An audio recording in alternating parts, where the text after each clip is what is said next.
Dear students, welcome in RPS Math classes.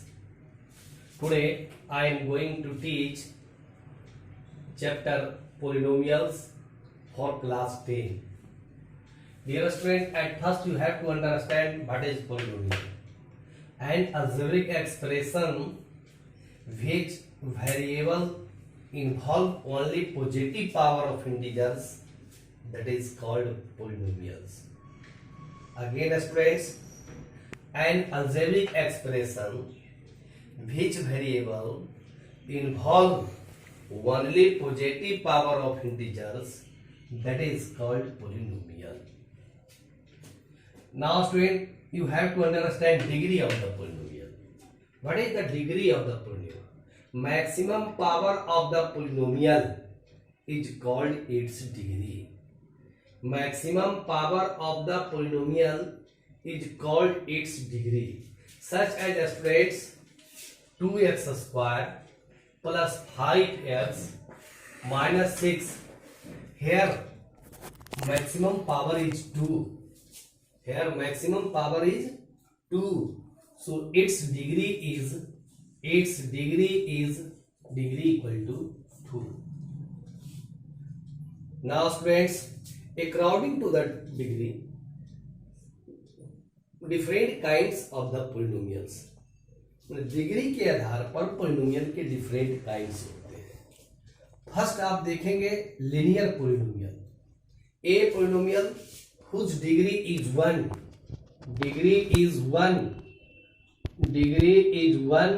that is called linear polynomial. A polynomial whose degree is 1, that is called linear polynomial. Second, quadratic polynomial. A polynomial whose degree is 2, that is called quadratic polynomials. And students, cubic polynomial. A polynomials whose degree is 3, that is called cubic polynomials. Now students, in class 10 you have to reading exercise 7a, exercise quadratic polynomials. Students, ax square plus bx plus c is the structure of the quadratic polynomials, where a, b, c are real numbers but a not equal to 0. a not equal to 0. a का value कभी 0 नहीं होना चाहिए. अगर a का value कभी 0 हो जाता है तो ये जो एक्स स्क्वायर का जो टर्म है वह टर्म 0 में कन्वर्ट हो जाएगा, वह क्वाड्रेटिक इक्वेशन बनेगा ही नहीं. इसलिए स्टूडेंट्स, यहाँ जो a है ये कोएफिशिएंट ऑफ एक्स स्क्वायर है, ये इसका a के जगह पर कभी 0 वैल्यू नहीं होना चाहिए. Students, next topic, zeros of the polynomials. You have to understand what is the zeros of polynomials. Dear students, value of the variables of the polynomial. Value of the variables of the polynomials is called its zeros. Dear students, you have to understand there are two zeros of the quadratic polynomial, such as alpha and beta. So students, x minus alpha and x minus beta are factors of the quadratic polynomials. यहाँ पर student देखेंगे कि x का जो मान होता है वह कोई भी सुटेबल मान पुट करने के बाद यदि उसका रिजल्ट 0 आ जाता है तो वही उस पोलिनोमियल का 0 कहलाता है. तो कोई भी क्वाड्रेटिक पोलिनोमियल जब होंगे तो कोई भी क्वाड्रेटिक पोलिनोमियल का 2 0 होगा. एक हमने अल्फा लिया और दूसरा उसको बीटा कहा, तो x माइनस अल्फा और x माइनस बीटा इसका फैक्टर होंगे.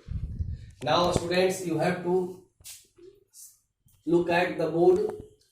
How can you write the formula? Dear students, I have written here ax square plus bx plus c equal to x minus alpha into x minus beta, because x minus alpha and x minus beta are the factor of ax square plus bx plus c. So we can write ax square plus bx plus c equal to x minus alpha into x minus beta. Here I can product x minus alpha into x minus beta को मैंने गुना किया, गुना करने के बाद इसका ये result हुआ. अब देखते हैं तीसरा टर्म में स्टूडेंट्स, जो LHS है, ARHS जो है दिया हुआ, उसमें k से मल्टीप्लाई कर रहे हैं. इस पूरे टर्म में k से मल्टीप्लाई किया जा रहा है. k is a constant term, k is constant term है. अब किसी भी पॉलिनोमियल में कोई कांस्टेंट टर्म से मल्टीप्लाई करते हैं तो उसका वैल्यू लगभग सेम ही होता है, उसका जीरो सेम ही होता है, उसके जीरो में कोई डिफरेंस नहीं होते हैं. तो यहां लिखा गया ax square plus bx plus c equal to k को मल्टीप्लाई किया, kx square minus alpha plus beta into K X plus alpha into beta into के.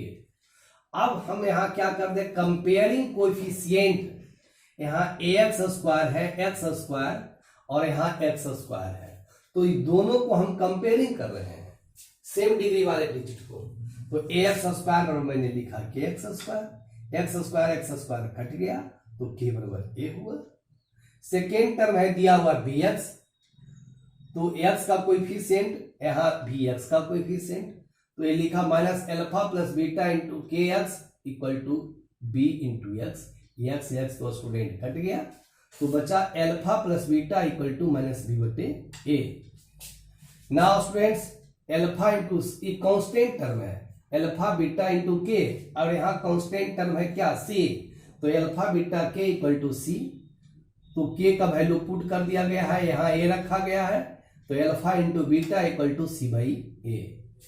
स्टूडेंट्स, अब इसके आधार पर हमने दो फॉर्मूला बताए. तो सम ऑफ जीरोज बराबर, sum of zeros alpha plus beta बराबर minus B by A. Product of zeros alpha into beta बराबर सी बटे ए.